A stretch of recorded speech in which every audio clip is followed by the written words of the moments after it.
When you think about unappreciated athletes or athletes that fly under the radar, who do you think of? Mike Allstott, Jay Novacek, Corey Dillon? Heck, what about Hall of Famers Casey Jones and Curtis Martin? All were good players at the top level of their respective sports, yet rarely get mentioned when bringing up the past. Each player played pivotal roles with consistent results for their teams, yet their names are rarely ever mentioned. In addition, Martin and Jones are in the Hall of Fame in their respective sports, but only one of them won a championship. The other three names won championships yet aren't in. In NASCAR, the #1 unappreciated driver of the modern era is Geoff Bodine. More importantly, he should be in the NASCAR Hall of Fame. Now, he may have never won a NASCAR title, but he won everything else. Now I'm 28 years old, so I missed out on witnessing his prime. But my father, whom was a die-hard Bodine fan, witnessed it, and the stories he told me support my original statement. Now don't worry, I'm not going to be biased. I can handle the truth.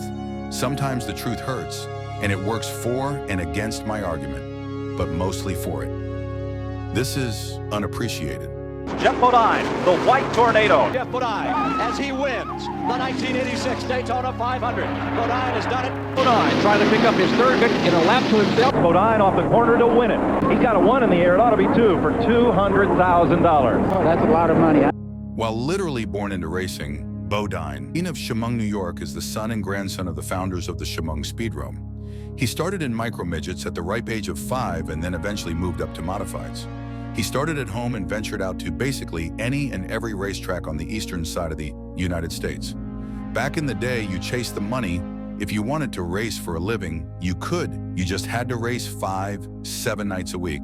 Now here is where all the arguments for and against being in the NASCAR Hall of Fame and being unappreciated begin. You see, NASCAR only had a national modified racing championship instead of one unified NASCAR modified touring series there is today. Richie Evans, dubbed the King of the Modifieds and NASCAR Hall of Famer, chased the points and won the national title 8 times in a row, and his 9th NASCAR title would be the inaugural NASCAR Modified Tour Series when NASCAR created the Unified Series in 1985. Evans was his main rival in the 70s, and you were either Team Evans or Bodine. Much like Earnhardt and Gordon, the rivalry defined a decade. As a bonus, they raced each other hard, but never punched below the belt. Well, there was the Dogwood 500 at Martinsville in 1980. But let's not try and taint a great moment in history. They both worked on their cars and faced the ultimate consequences of their driving on the track after each race, since they would repair and prepare the cars and even pay the bills. In 1972, Bodine was racing his number 99 Valiant modified and won on the biggest oval track the modifieds would race on, the Race of Champions event at the 1.5 Mile Trenton Speedway in New Jersey. He would go on to win one more Race of Champions event at another track. He won in the 1978 race for Dick Armstrong's Big Red #1, modified at the full 2.5 Mile Pocono Raceway that the Cup Series races on today. Boy, do I wish I was alive to witness modifieds on a huge track like that. Nowadays, you know it's unsafe. Easy for me to say I'm not the one risking my life in my savings account racing. Anyways, 1978 was a record-setting year for him. This was the year he set the record in the Guinness World Records book for most motorsport wins in a single season at 55 wins. He competed in 84 races and had an amazing win percentage of 65%. Now that's wild. Nobody was expecting that. Now in the NASCAR National races in 1978, he won 6 on the 19 races on the schedule while only competing in 9 of them. Evans won the national title racing in 16 of the events. He finished behind Evans only twice that year, and one of the times, Bodine finished second. Hall of Famer Jerry Cook never beat him in 1978.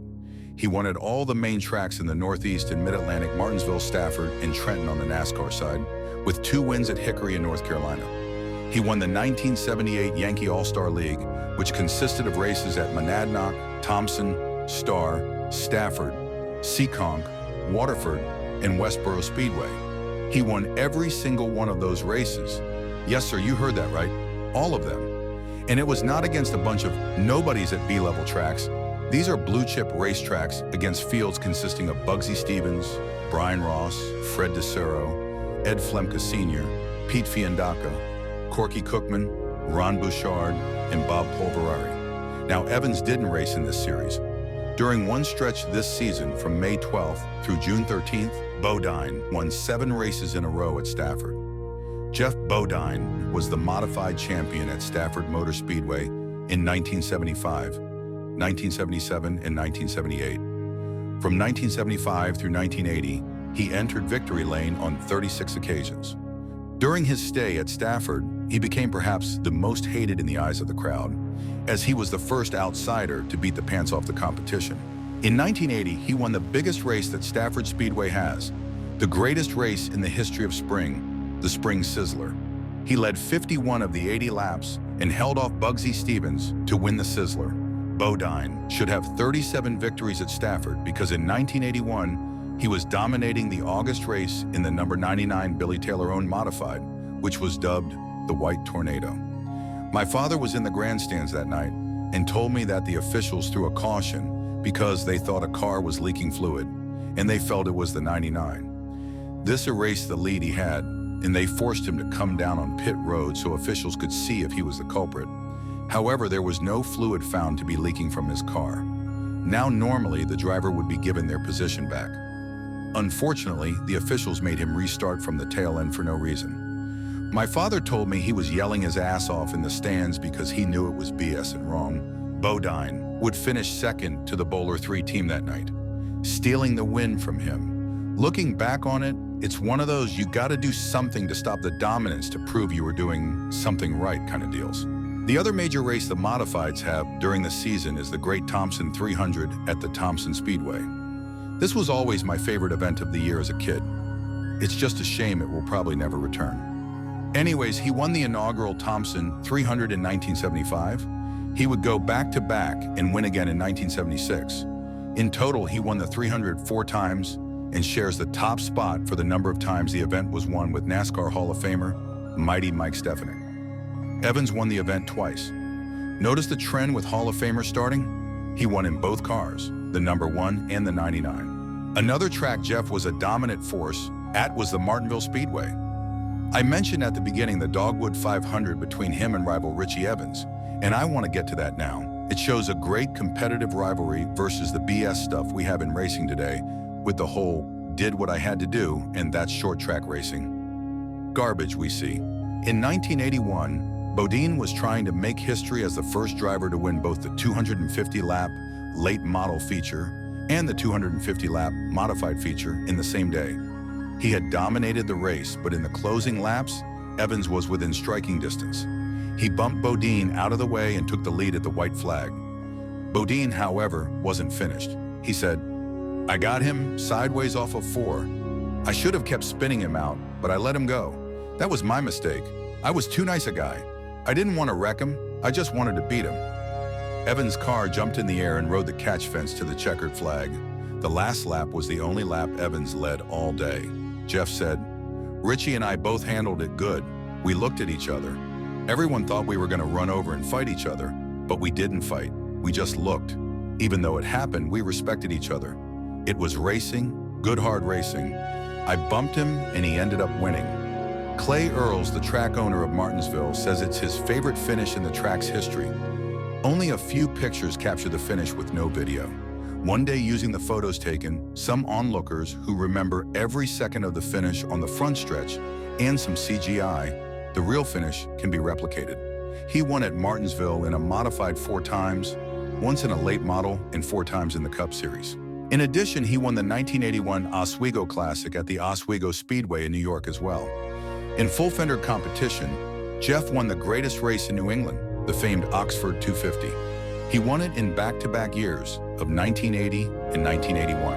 Now, Bodine, under the recorded NASCAR sanctioned national modified stats I could find, which you have to take with a grain of salt, has 13 wins ranging from 1973 to 1981, while Evans from 1973 to his final 1985 season has 95 wins.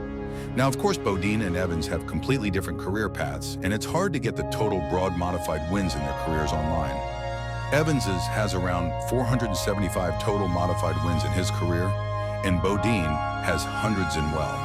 Bodine wanted to get the top level of NASCAR and moved south in 1979, while Evans wanted to stay in the Northeast and Mid-Atlantic areas. Evans was loyal to the modifieds and wasn't willing to take the risk of kissing the boots of the good old boys down south. He made the right decision, and there is a reason he is the king of the modifieds and in the NASCAR Hall of Fame. At this point, it was time for Geoff to focus on supporting his family. So he moved down south to pursue a career in the top levels of NASCAR and superstar status. In 1979, he made his first start in NASCAR Cup Series driving the Race Hill Farms car. However, 1982 was when the stat line would start to grow. He won the Cup Series Rookie of the Year award and beat out the much more popular Mark Martin. Many fans might not realize they were rookies at the same time, but they were. The comparisons between the fan-beloved drivers and Bodine begin now. Geoff won his first race in the top 3 series of NASCAR in the now Xfinity Series in 1982 as well, and that was at Darlington Speedway.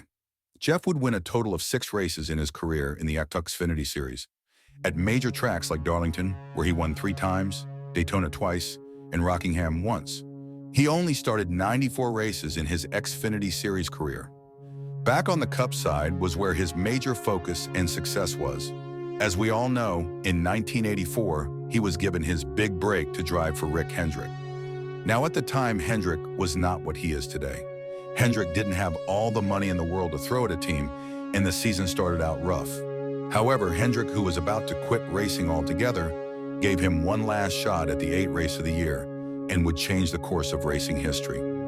Bodine would win at Martinsville and help start the legacy and juggernaut status that Hendrick Motorsports is today. Without Bodine winning, there wouldn't be a Hendrick Motorsports, and who knows if Jimmy Johnson wins 7 Cup titles.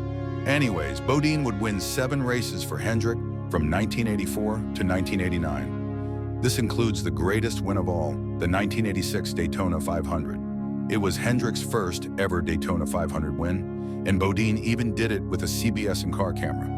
Dale Earnhardt was offered the camera but denied it. Bodine was also a force on road courses and was actually one of the best on them. He won at all 3 road courses at his time, Riverside, Sonoma, and Watkins Glen in his career, and always was competitive. He actually had more wins than Earnhardt on road course with 3, compared to only 1 for Earnhardt. The average finishes on road course between the two was Earnhardt's 10.4 to Bodine's 18.1. Now in the later years of Bodine's career, his equipment wasn't to the level of Dale's, and he had engine issues, but nonetheless, he was sort of close to Earnhardt. But Geoff has him 3-1 in winning percentages on road courses. The rivalry with Dale Earnhardt was the fiercest and resulted in Bodine getting the short end of the stick the most. At Charlotte in the mid to late 80s, in the Grand National race, Earnhardt hit Bodine but wasn't penalized because he smooth-talked his way out of it with Bill France Sr. during the World 600. Earnhardt Wright reared Bodine when he was passing him and junked Geoff. Earnhardt was assessed a 5-lap penalty, but it seemed like a soft penalty, especially since the race was so long, and every race matters in the point standings. Bodine's still able to win races against Dale, but there were times where Earnhardt would always get the caution flag to come it when he needed it, and it helped him win or cost Bodine valuable points. The two would get into a great battle at Riverside. Bodine was dominating, but late in the race while leading, Bodine had a tire go flat and cost him the win. Now let's do a quick comparison. Hall of Famer Ricky Rudd is a good driver. Let's not think I'm bashing anyone. But in his 906 Cup starts, he only has 23 victories. His greatest was the Brickyard 400. Geoff has 575 starts with 18 wins. Bodine's greatest win was the 1986 Daytona 500. Now he should have won the inaugural Brickyard 400 if it wasn't for a brotherly shove took him out when he was dominating. But there you go. Both drivers won the Rookie of the Year, and both were named to NASCAR's top 50 and 75 drivers list. Bodine has a Busch Clash and All-Star race win. They both have 3 wins on road courses and have average finishes of 18.58 for Geoff and 16.48 for Rudd. Neither driver has a championship. Of course, this is gross stats after the 2003 Rudd stats drop off, and for Bodine, they drop off in the late 90s, but it's for simplicity. The point is that Bodine has a few more crown jewel event victories over Rudd, yet Rudd is in the Hall of Fame. Rudd was tough as nails, but I think Bodine has better lean stats. Bodine was innovative, and in 1982, he brought power steering to the Cup Series. He believed hard work is key, however, working smarter, not harder, would help in the long run. He was right. Bodine won in a car equipped with power steering, and once Bobby Allison won, then everyone wanted it. Drivers thought Bodine was soft using it, but he wasn't. It helped the chassis setup in the front of the car, and because drivers no longer have to fight the weight of the car, it can prolong drivers' careers. In 1980 and 1981, he debuted the Cavalier body style that we see today on the NASCAR Modified Tour. He had to take the body off the chassis once at Thompson, as it was not approved for racing and still going through the approval process to my knowledge. In 1980, was the only driver to lap the field in the Cup Series. He did it in 1994 at North Wilkesboro. Now that's a dominating performance. He even did this as an owner driver. He purchased the former Alan Kulwicki team. In 1990, Bodine would come the closest to his Cup championship. He won 3 races and had 11 top 5s and 11 top 10s in 29 races. His average finish was 11.4. The 3 DNFs due to engine failures destroyed his title hopes and finished 3rd in the standings. Earnhardt's average finish, even with his 9 wins, was 8.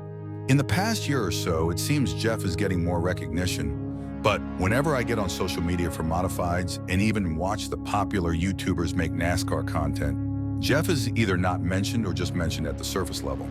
Surface level is always regarding his safety innovations, and it drives me nuts. It's like when networks do advertising for NASCAR, or NASCAR gets talked about on sports shows. It only gets exposure for negative things like crashes, not for greatness, which pisses me off. Geoff was no scrub or caution clock hazard. The guy could perform and win. Hell, he had a scene in the movie Days of Thunder that everyone loves with the meeting and rental cars. Lots of people hated him because he won and was the outsider from the Northeast. Hopefully Geoff gets into the NASCAR Hall of Fame. Once Evans and Stefanik got in, it proved the Hall of Fame is not a Cup Series only Hall of Fame. So Bodine should at least be on the ballot. We all know Ted Christopher, Doug Coby, and Tony Hirschman should be on the list, even Steady Eddie Flemke. One can only dream. Thank you for watching.